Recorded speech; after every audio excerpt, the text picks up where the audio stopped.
প্রিয় BA third সেমিস্টারের ছাত্রছাত্রীরা, আজকে আমি যে বিষয় নিয়ে আলোচনা করব সেটি হচ্ছে তোমাদের পলিটিক্যাল সায়েন্সের অনার্সের CC6 পেপার নিয়ে আমি অলরেডি তোমাদের 15 এবং 10 নম্বরের চারটি চারটি করে 8টি প্রশ্ন বেছে দিয়েছি। যে 8টি প্রশ্ন থেকে 9টি প্রশ্ন পড়লে তোমরা প্রশ্ন কমন পেয়ে যাবে 10 এবং 15 নম্বরের।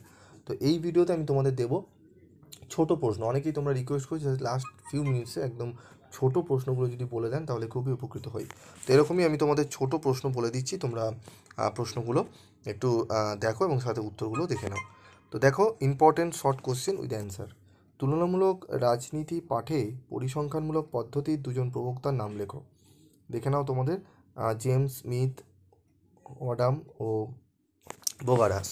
রবার্ট মার্টিনের নামের সাথে তুলনামূলক রাজনীতির কোন বিশ্লেষণ ধারা যুক্ত? উত্তরটি তোমরা দেখে নাও। নয়া প্রতিষ্ঠানবাদের দুজন প্রবক্তার নাম লেখো। জন রলস, ঠিক আছে, রবার্ট নজিক প্রমুখ। রাজনৈতিক অর্থনীতির যে কোনো একটি বৈশিষ্ট্য উল্লেখ করো। রাজনৈতিক অর্থনীতির বৈশিষ্ট্য হলো অর্থনীতি রাজনীতির নিয়ন্ত্রক। আমেরিকার যে কোনো একটি নিয়ন্ত্রণ ও ভারসাম্যের নীতি উদাহরণ দাও। আমেরিকার একটি নিয়ন্ত্রণ ও ভারসাম্যের নীতি রাষ্ট্রপতির ভেটো ক্ষমতা বা নিপীড়ন। এককেন্দ্রিক শাসন ব্যবস্থার একটি উদাহরণ দাও। ব্রিটেনের শাসন ব্যবস্থা হলো একটি এককেন্দ্রিক শাসন ব্যবস্থা। ব্রিটেনের দল ব্যবস্থার একটি বৈশিষ্ট্য লেখো। রক্ষণশীল দল ও শ্রমিক দল। মার্কিন যুক্তরাষ্ট্রের চাপ সৃষ্টিকারী গোষ্ঠীর একটি বৈশিষ্ট্য লেখো। উত্তরটি দেখে নাও। মার্কিন আইনসভার তৃতীয় কক্ষ বলতে কী বোঝো? মার্কিন আইনসভার রাষ্ট্রপতি ভবন বা হোয়াইট হাউসকে তৃতীয় কক্ষ বলা হয়। ব্রিটেনের শাসন ব্যবস্থায় যে কোনো একটি কমিটির নাম লেখো। স্থায়ী কমিটি হলো ব্রিটেনের শাসন ব্যবস্থার একটি উল্লেখযোগ্য কমিটি। ব্রিটেনের রাজতন্ত্র টিকে থাকার যে কোনো একটি কারণ উল্লেখ করো। উত্তরটি তোমরা দেখে নাও। মন্ত্রিপরিষদীয় দায়িত্বশীলতা বলতে কী বোঝো? সংসদীয় শাসন ব্যবস্থায় মন্ত্রিপরিষদ বা মন্ত্রিসভা আইনসভার কাছে যৌথভাবে দায়িত্বশীল থাকে। আইনসভার কাছে তাদের কাজের হিসাব দিতে হয়। আইনসভায় আস্থা হারালে তাদের সরে যেতে হয়। ইহাই হলো মন্ত্রিপরিষদীয় দায়িত্বশীলতা। মার্কিন নাগরিকদের মৌলিক অধিকারের সংরক্ষককে মার্কিন সুপ্রিম কোর্ট। চীনের প্রধান প্রকিউরেটর কার দ্বারা নির্বাচিত হন? চীনের প্রধান প্রকিউরেটর জাতীয় গণকংগ্রেস কর্তৃক নির্বাচিত হন। বাংলাদেশের দুটি প্রধান রাজনৈতিক দলের নাম লেখো। বাংলাদেশ আওয়ামী লীগ এবং বাংলাদেশ জাতীয়তাবাদী দল। পরবর্তী প্রশ্ন দেখে নাও একটু তোমরা। দেশ শাসকের আশ্বস্ত কোন দেশের শাসন ব্যবস্থায় লক্ষ্য করা যায়? দ্বৈত অস্তিত্ব মার্কিন যুক্তরাষ্ট্রের শাসন ব্যবস্থায় লক্ষ্য করা যায় দ্বৈত শাসনের। ব্রিটেনের পার্লামেন্ট সম্পর্কিত একটি রীতিনীতির উল্লেখ করো। ব্রিটিশ পার্লামেন্ট সম্পর্কিত একটি রীতিনীতি হলো আইনের অনুশাসন। সুইজারল্যান্ডের গণভোট কি?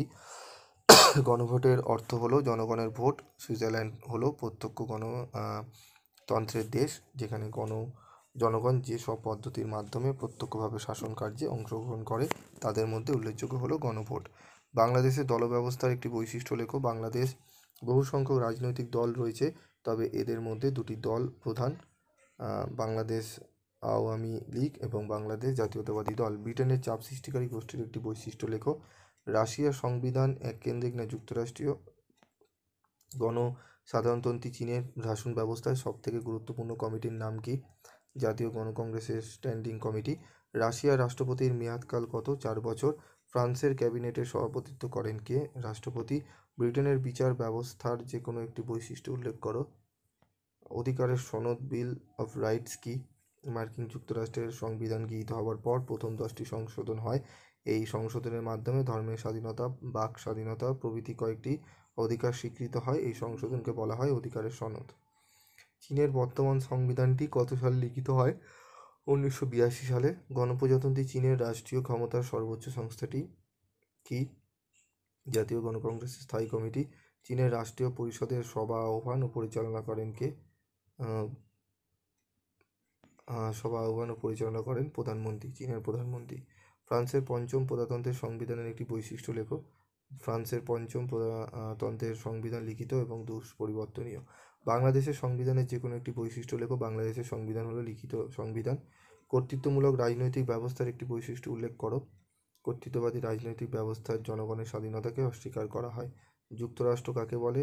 অধ্যাপক ডাইসির মতে যুক্তরাষ্ট্র হলো এমন এক রাজনৈতিক ব্যবস্থা যার উদ্দেশ্য হলো জাতীয় ঐক্য ও শক্তির সাথে অঙ্গরাজ্যের অধিকারসমূহের সমন্বয় সাধন। এ হলো ঐক্য ছাড়াই মিলন। গ্রেট ব্রিটেনের আইনের অনুশাসন ধারণাটির প্রবক্তাকে? ব্রিটেনের সর্বোচ্চ আপিল আদালত কোনটি? ব্রিটিশ প্রধানমন্ত্রীকে নিয়োগ করেন কে? রাজা বা রানী? ব্রিটিশ ক্যাবিনেট কার কাছে দায়িত্বশীল থাকে? ব্রিটেনের দুটি প্রধান রাজনৈতিক দলের নাম লেখো।